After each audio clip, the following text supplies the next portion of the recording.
வணக்கம். தமிழக வெற்றிக் கழகத்தின் மதிப்பிற்குரிய தலைவர் தம்பி விஜய் அவர்களை சந்தித்து பொன்னாடை அணிவித்து நீயும் முதல்வராகலாம் என்கிற புத்தகத்தை கொடுத்து தாவேக்காவில் இன்று என்னை நான் இணைத்து கொண்டேன்.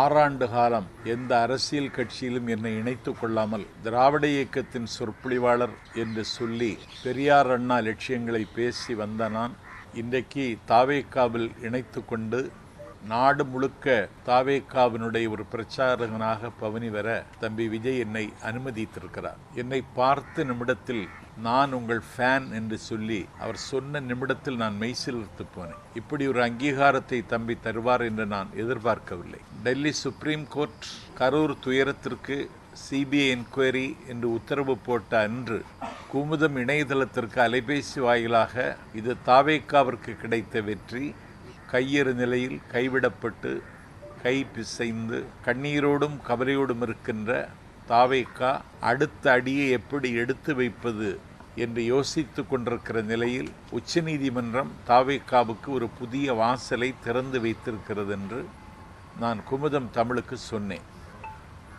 அந்த நிமிடத்திலிருந்து அறிவாலயத்திலிருந்து எனக்கு காது கொடுத்து கேட்க முடியாத அளவிற்கு வசை சொற்களால் என்னை வசை மாறி பொழிந்தார்கள். தொடர்ந்து 5 நாட்கள் தஞ்சை மாவட்டத்தில் சுற்றுப்பயணத்திற்கு ஒத்துக்கொண்டிருந்தேன். அந்த நிகழ்ச்சியை ரத்து செய்தார்கள்.